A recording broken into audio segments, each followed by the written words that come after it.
On. Okay. All right. What I've been thinking about, maybe we start talk about what's the Buddhism all about, right? What is the proper approach to learning about Buddhism? This actually proper way of learn how to do this. So, but for lay people, right? So, not monks and nuns. Just you still have a you still live in the city. You have a family or you have a job or whatever, right? And if you want to study Buddhism, is a more systematic approach. It does take a little bit of time and effort. It won't take forever. What is about is you gotta have a good mentor. Well, that goes for anything you want to learn, be good at it, right? Even whatever pursue in your life, mundane or spiritual, you gotta have a mentor. A mentor can be a living human being. It can be a book. It can be even nature, which requires you pay attention. Through your awareness, you ponder over, reflect, and learn your lesson, right? So this is this is the idea. So I think about maybe I start doing this little step at a time and see how many of you really interesting, studying these things. Okay.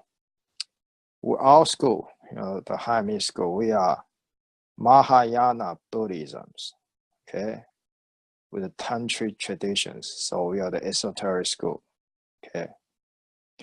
So we are part of the Buddhist, the whole Buddhist schools, but we focus on the Mahayana or tantric path. Tantra or tantric Buddhism was actually the main school, at the last stage of Buddhism in India. Then it became extinct. Buddhism became completely extinct in India's time. It went over to China. It survived in China. So today, the main countries that are still really into Buddhism, such as China, Thailand, right? These are the main ones, and then the others like Cambodia, Vietnam, Sri Lanka, etc. And India actually have very little Buddhism today. Okay, that's what most people are not aware of. Okay. So mainly, there are only two. You can generally say just two schools of Buddhism. One is today's what is referred to as the Theravada, right? The mindfulness, the forest monk, Thailand monk, those are the Theravada tradition. The other one is called Mahayana. So everything else that's not of Theravada is called Mahayana school. So in the Mahayana, you have Chan or Zen school, Pure Land, Tantra, etc., etc. So the idea of the Mahayana, Maha means great, Yana means vehicle. It refers to great vehicle, which means all and every inclusive universal approach. All right, so the idea of Theravada means elders. Elder simply means according to the traditional Sangha's way. Okay, so they're a little bit more, adherence to the old traditions. The Mahayana is more, open to any teachings as long as it supports and agree with the universal truth. So that's more of like universalism. That's the general idea. So in the Mahayana traditions, if you want it said talk about Buddhist canons, this Tripitaka, 3 baskets, Tripitaka, 3 baskets or 3 collections. First one is called Sutra, and second Shastra, and third Vinaya. Sutras are the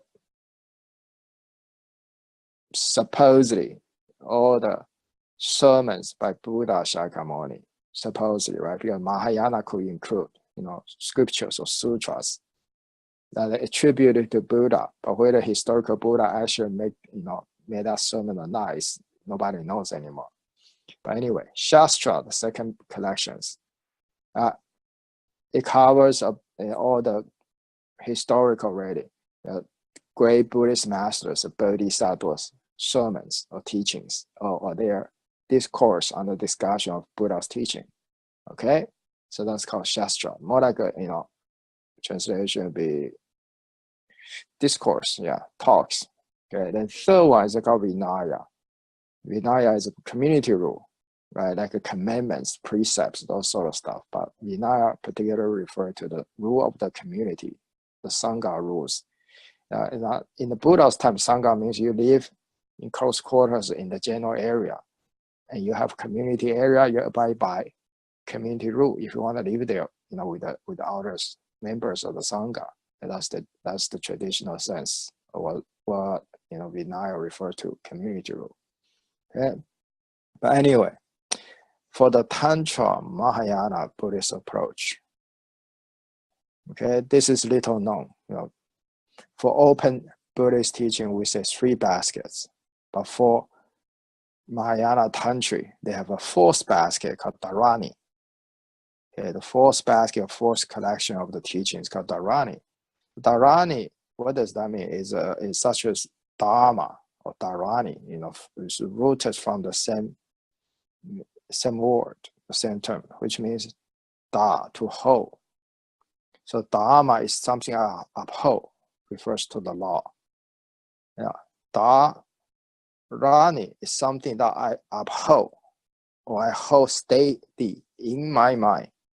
Therefore, I develop concentration. Okay, so Dharani refers to the Buddhist chants. Okay, like sound bites, words strung together like beads on a mala. So if we have various beads, many beads, just string them together in some kind of sensible order, and this becomes a mala. So each of the words in the Dharani chant, has a significant meaning. Therefore, Dharani is not a sentence. A sentence is, constructed by single words, right? And various words constructed together, grammatical, right? Your subject, object, subject, verb, agreement, or adjective, all this, right? And then you have a proper sentence. But Dharani is not necessarily constructed as a sentence. It's like a keyword soundbite, listing. Okay, for example, hey, shoulder, toe, knee, finger, what's all this listing, this terminology about? It's about human body parts. There you go. Without saying the sentence, you have a way of memorization, like playing a mimi, right? Memorizing. So develop what? Focus on concentration for what? To uplift your awareness, right? So this is one way approach, is to recite the Dharani, to remind yourself of this kind of key ideas. Idea represent the ideals of the Buddhist teachings, and that's what I mean by idea in this context. Okay, so, and the most famous Dharani of all is the Heart Sutra. So maybe I start in the Saturday talk, we'll learn the Sanskrit version of the Heart Sutra, line by line, word by word, right? One step at a time. It will take a while. It doesn't just happen like that. You want a text, the text is not on one page. It's all on one page. But to really learn it and understand it, that's another story. Yeah, it does take some dedication and effort, but it's not that difficult if you found the right mentor. Okay, so if I'm doing this as a free Saturday talk, then I'm telling you I am your right mentor for the Heart Sutra study. You can disagree with that, of course. You can go to any teachers and go buy the book. There's hundreds of English commentary on the Heart Sutra. Okay, most of those stuff are very basic, academic studies, not really the essentials of what we want to learn according to, or I can say, pristine, unspoiled, right? Transmissions according to oral tradition. Okay, so what is the Heart Sutra? Okay, it's referred to as a sutra. As I mentioned earlier, sutra usually means the sermon by the historical Buddha Shakyamuni, or at least the content of the sutra is attributed to him. Okay, if historically he didn't actually give the sermon, but they just attributed to him, saying it must be him, Shakyamuni Buddha, who gave this teaching. But originally in Sanskrit, already in Sanskrit, some modern scholar, had made a point, that it was not called the Heart Sutra. Now, how does it end up with the name Sutra in the title? Well, it's actually, some scholar says, no one can really prove the other way. It actually translated into Chinese, right? So it's not in Chinese version. And the Sanskrit version was lost, then they retranslated back to Chinese. Okay? And because of when they translate into Chinese, the translator put sutra into it. All right? That's some scholars' conjectures, which I don't completely agree with it, because there are some old scripts during the Tang Dynasty, let's say by Amogajvaja translation, it did refer to sutra. He translated a version, from Sanskrit into Chinese. So there are some ancient, Sanskrit version, who knows where it's lost somewhere. Okay? So many say, whether the current days, Sanskrit version of Heart Sutra is the original ancient version, or is it retranslated back from Chinese back to Sanskrit. Some scholars today have different viewpoints. Okay, but that's to academic first. That's not the important thing. Okay? The important thing is the essence of the idea, the ideal, the message in this Heart Sutra. But why do I talk about this? Because Heart Sutra having to do with the Dharani. A Dharani is not a sutra like a sermon or talk. A Dharani is keyword sound bites, like tag words on the internet, that kind of things, right? Keywords. But they are grouped together, enumerated in a list, like a vocabulary list, that they associate with each other, has a meaning to that. So, we don't just say black, white, yellow, orange, and suddenly jump to apple. And people are going to infer, then apple, orange, that's fruit. But orange, black, white, red, yellow, they're colors, right? So there's some eyeball going out. So we say, if we're going to say a list of different fruits, we say apple, orange, banana, etc., etc. We want to say a list of different colors: black, white, yellow, burgundy, purple, whatever, right? So that's what I mean by Dharani. So the list of words has to associate, with a certain idea. So it's conveying that root idea, the concepts. Okay, and that describes various, realities, or what we call the Dharma realm, the realm of the truth, the phenomena of this universe. Okay, in the Buddhist terminology, we call it the Dharma realm, or Dharma Dhatu. Okay, so Heart Sutra, okay, is Dharani chant. Again, develop your attention focus, your concentration. So in order to learn how to do this, as I say, you need a good teacher, a mentor. You cannot just pick up a book and say, I know how to do this. It doesn't work that way. The book are scholar, academic, studies, research, debates, whatever. Their viewpoints, interpretations. It's great. Some people have brilliant ideas, but a lot of conjecture go into it too. Now, a good teacher, a good mentor, who's going to make sense out of the book to take you, uplift your awareness from mere book learning to verify with the reality, to help you develop your Dharani, concentration, mental focus, fine-tune your attention. So wherever attention goes, there's energy. You can make things, direct things, or follow things according to the law, right?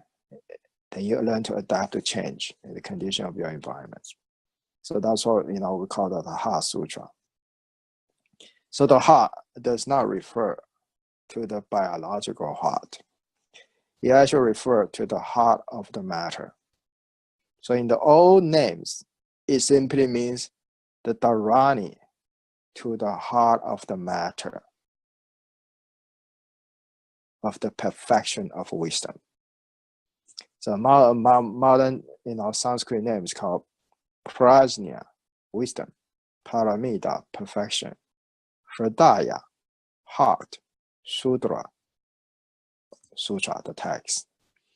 Prajna, paramita, hridaya, sutra. The prajna, wisdom, paramita, perfection, hridaya, heart, sutra. Okay, prajna, paramita, hridaya, sutra. This is the title, okay, for the Heart Sutra, the modern, very, very concise, very short, brief version. Okay, if you want to learn to chant, first learn to chant the title. Prajna Paramita Hridaya Sutram. So we put a little M with a dot on top of M, means like a nasalizing, like Om. You don't say Om, you say Om nasalized. So instead of sutra, we say sutram. So we don't pronounce with M, sutram. Pronounce with vibrate, nasalized, sutram. So it's prajna paramita hridaya sutram. Okay? Want to give it a try? Follow me along. Prajna paramita hridaya sutram. Prajna paramita hridaya sutram. Prajna paramita hridaya sutram. Prajna paramita hridaya sutram. Prajna paramita hridaya sutram. Prajna paramita hridaya sutram. Okay, so the first word, prajna, translated into English as wisdom. Okay, the word prajna in Sanskrit, okay, romanized spell P-R-A. First syllable, pra. Second syllable, J-N with little skew things, right? Little squish on top of the N, then A, J-N-A. Okay, and on top of N, this like a nia, like a Spanish nia, Jnia. Okay, so it's pronounced prajna or praja, ja or jnia. Okay, so it's very difficult for a lot of people to say jnia. So sometimes, different region, they just say ja, praja, instead of prajna. Same idea, really. Just think as a dialect. Doesn't really matter that much. You don't need to be a linguistic perfect pronunciation. Doesn't matter. Don't worry about that. Again, the sound vibration, the syllable in the words represent a certain idea that is trying to convey the ideals of the truth, the law of nature. So let's do a little bit, deciphering here. Jna, J-N-A, Jna, is the root terms referring to knowledge. Okay, such as the word Buddha, Bud, B-U-D, is also the root term referring to know. So in English, when you say knowledge and know, they have the same idea from know, right? Like gnosis, right? That kind of things. But in Sanskrit, there may be a few other terms. So English is don't have enough vocabulary to fully represent, the Sanskrit terminology. But anyway, let's give our best shot at deciphering this. So jna, okay, if conjugated with the additional na, J-N-A-N-A is pronounced jnana, which means knowledge. So what's praja? Praja, that which is beyond knowledge. So it's referring to wisdom. So here is conveys the idea. Wisdom is not merely knowledge. Wisdom is beyond knowledge. Right? You understand the difference? Now, so there's some differences here. We say knowledge is power. Yeah.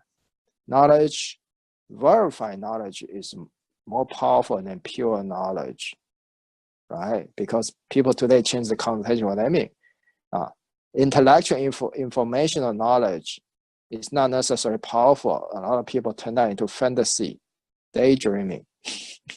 So then some people came up with the expression, application knowledge is powerful. Well, then your knowledge has to be verifiable. You know, you can actually get results. So getting results is what makes powerful. You don't get any results, it's useless fantasy. So now things begin to change. You know, words don't really mean what they mean, and people don't speak the way they really mean. So they lost their honesty, what they really mean. Okay, so knowledge is power. Just stick with what it really so represent, not open to interpretation. All right, but what is more powerful than knowledge is wisdom. All right, so prajna, that which is beyond what you know, knowledge is called wisdom. Therefore, in the Mahayana tradition, when we interpret the Sanskrit word prajna, translate as wisdom, but we often say it's not merely wisdom of this world. It's a magical, wondrous wisdoms beyond this world. Okay, so sometimes we can call that direct knowledge. Direct knowledge is that which no one can give it to you. You have to enter the state to know it directly. Right? But even if you have some kind of experience in the state, you may still not know it because you experience something you don't understand. So there's a lack of understanding. All right. Only through you truly understood this, able to verify, achieve result, then that constitute closer to what we mean by this kind of a prajna knowledge. All right. Are you on board with me, or I have a lost audience? I totally lost you. You're not following what I'm talking about. Am I speaking English, or do you think I'm speaking a foreign language? Okay. Or I'm speaking perfect English. Your English sucks. You don't understand me. All right. So that's what prajna, in a show way of explaining. Paramita. Now, same idea. The two terms here, para and mita. Mita, okay, M-I-T-A. The English words, M-I-T, meet.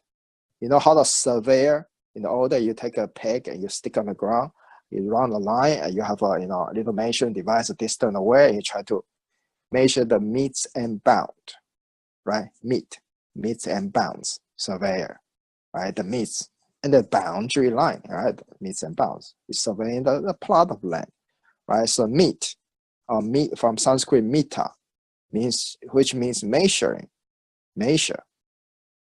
Okay, so it's that idea. Okay, like a surveyor meets and bound, have that idea, right? So paramita, that which is beyond measure. Okay, so it's perfection. Let's say you go to school, you study, you do your homework, you pass your exam, you earn a grade. I don't know how you grade in the school you went to. Maybe you earn a grade A, B, C, A plus, A minus, B plus, B minus, or maybe you earn point system, 100%, 100 points, perfect score. 90 points, 80 points, less than 60 points, you flunk the course, right? That kind of things. But what is paramita, beyond measure? Even 100 points, that's measurable. Beyond measure means 100 plus, we don't know. That's what perfection means. Paramita, para, beyond. Mita, the measure, that which you can measure. Okay, so here's the idea of perfection, paramita. Now, prajna paramita, wisdom, the perfection of wisdom. So now you understand something that's way beyond most people's comprehension. That's not measurable to the mundane brain, which is wisdom beyond this world. And that's what we mean by the perfection of wisdom. And this is one of the 6. There are 6 different paramitas in the practice of the Bodhisattva's path. Okay, so if you heard that before, as a, if you sit in the temple, I'm assuming you're interested in Buddhism, you're a Buddhist. You should have, as a Mahayana Buddhist, you have heard the term, the Bodhisattva path, right? So there are 6 perfections as a Bodhisattva. You must complete that journey to perfect these 6 qualities, right? So with the perfection wisdom is ultimately what you want to achieve, the number 6. So 1 through 6, 6 is the ultimate goal, is the perfection wisdom. Okay, so that's the whole idea. So you start with the first, second, third in that order. Doesn't matter in what order. It can be freestyle. The whole point is whatever you do is ultimately to realize wisdom through awareness. That's because only then, that's the aim, that's the goal, and only then have you truly achieved liberation. Okay, or put it in more Buddhist context, inner peace. Right, you realize inner peace. You actually have inner peace, and your wisdom becomes immeasurable. Right, if you don't have inner peace, you're mentally disturbed, easily emotionally perturbed. There's no wisdom there yet, and no wonder you screw up your life constantly. Right? Okay, if what I say can easily offend you, you just admit your own guilt. Right? So nobody should be able to offend you if you have inner peace. Right? Okay. You're welcome to toss a piece of paper at the screens, just to get off your chest if you want to. All right, so this is Prajna Paramita. Now the next one is Hridaya, heart. Again, this heart is not referring to the physical heart, but the Sanskrit word Hridaya does mean the biological heart. But in the context of perfection of the heart, the wisdoms, the Heart Sutra, it means the heart of the matter. Okay? So Hridaya, H-R-I, which H with little dot. So very often it's really, kind of silent semi-vowel, very light tone.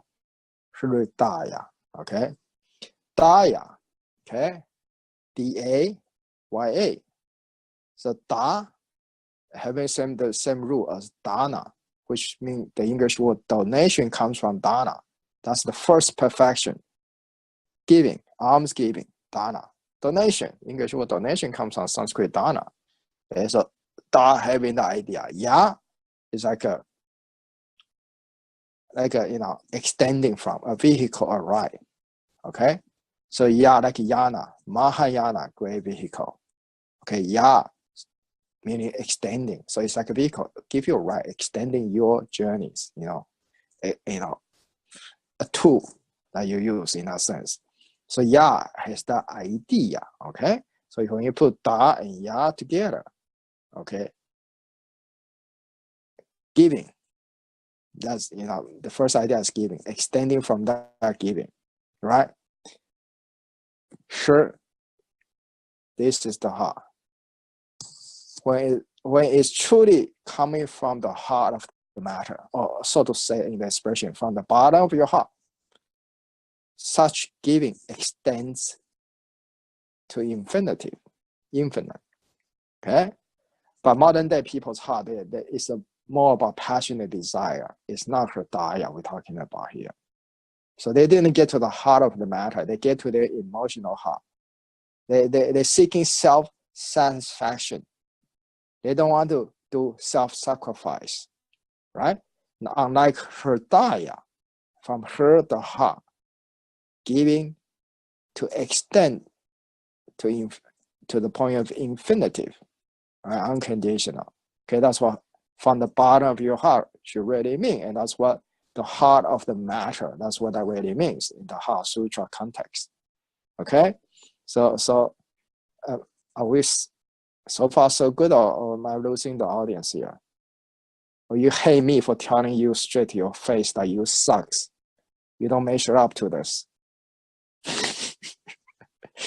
All right, now comes the next one, Sutra, right? See, Prajna Paramita Hridaya Sutra. Okay, the fourth word. in the title of the Heart Sutra. Sutra, S-U-T-R-A. But when we chant it as a Dharani, we extend the vibration of the last word, last syllable. Tra, drang. So it's Prajna Paramita Hridaya Sutrang. Drang. Okay? Nasalized vibration continue on to eternity. That's the idea. Okay, so let's chant a couple of times of this title. Prajna Paramita Hridaya Sutrang. Prajna Paramita Hridaya Sutrang. Prajna Paramita Hridaya Sutrang. So this is just the title itself. This is a Dharani. So now you understand not the translation of the title into English or the sentence properly structure. What you have learned is that every single syllable, how they strung together, like individual beats, string together, to form a mala, represent a certain idea. It's conveying the idea of truth. Okay, that's the closest I can give you to describe what Dharani really means. It still may not mean much anything to you because it takes practice to develop the concentration to acquire direct knowledge or wisdom beyond this world, begin to see reality, and therefore only then would you realize and accept. Yeah, the verification of the word. You want a verification. Verification does not come from anybody.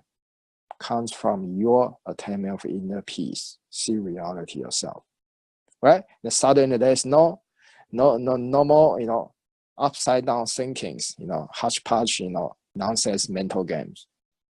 You see truth. Okay, there's none of your own emotional bias viewpoints. You're still struggling with that. You haven't get to the heart of the matter yet. Okay, so let's go back to the word Sutrang. Sutra, okay, to sew, S-E-W. Okay, I like getting a stitch, sutra, right? Stitch it up, okay? So basically you take a thread.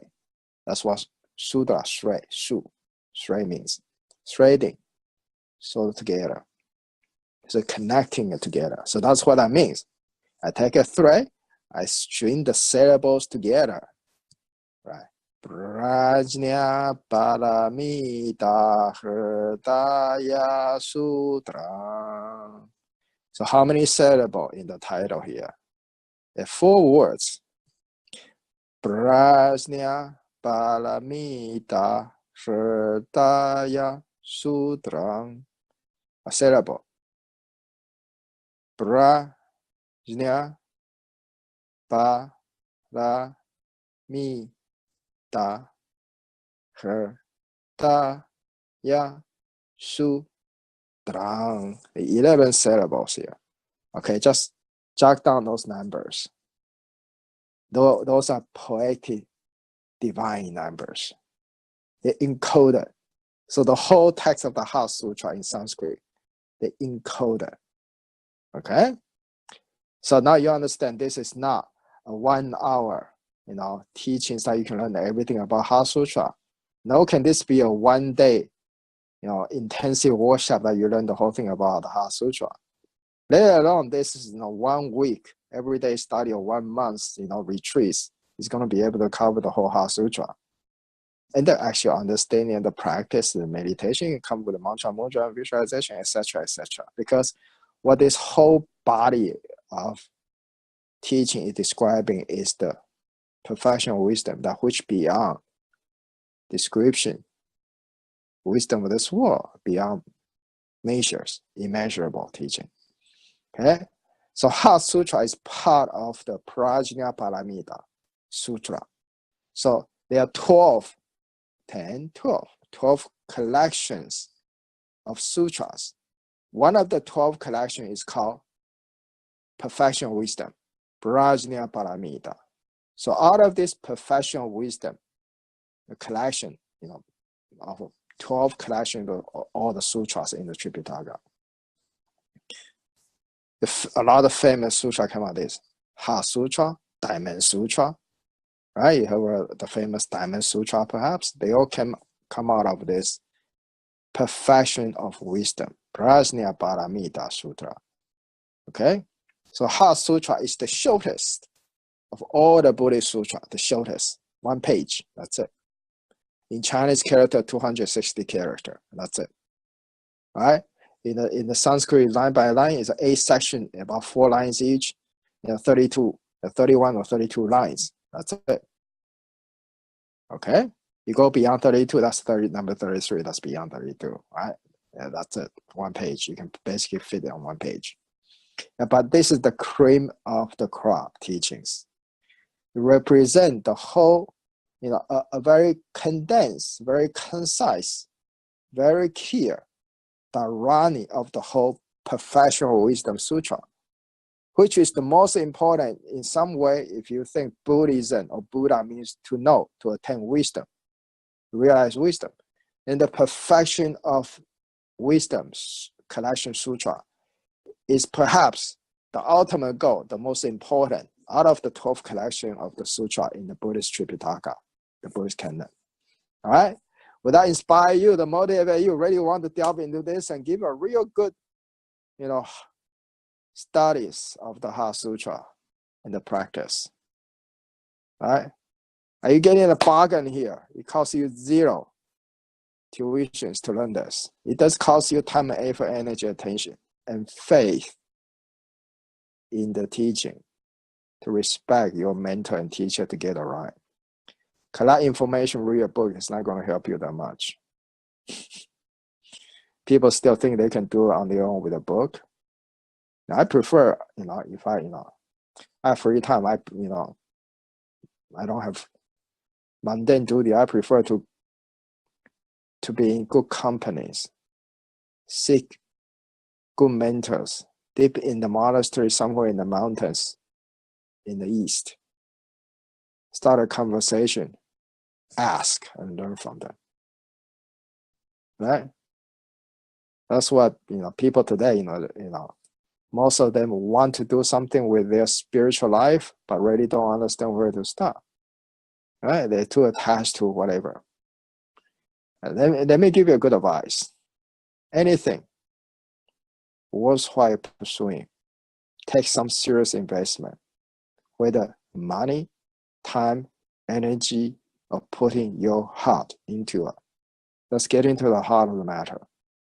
If you really want to accomplish what you are pursuing, otherwise you just dabble along, have to give it a little half-assed tries and fail most of your life, don't accomplish anything, right? But here's a reality check. Majority of the people in the world accomplish or become successful very little or none.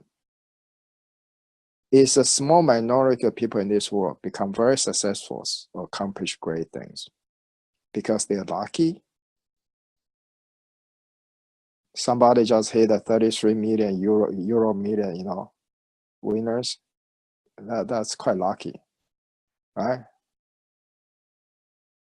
That won't last. Would you prefer somebody hand you the whole fish pond, here's the fish, and you still don't know how to do fishing? Would you prefer to learn how to go fishing yourself anytime you want, anytime you need? Even if there's no fish in the pond, you know how to go fishing, go find out the pond. You know how to raise more fish, breed your own fish, right? That's called knowledge. You want the wisdom to know what to do. But there's no solution to a situation. You always come up with an immeasurable, beyond measure solutions that's no longer bounded. Meets and bound, remember, no longer bounded by the condition of your environments. Think outside the box, right? When you're stuck, when you're always, measurable, yeah. Oh, I do everything perfect, 100 points. 100 points still measurable. No wonder you're stuck, all right? So now to develop that kind of a concentration, we chant the Ranis. Even the title itself,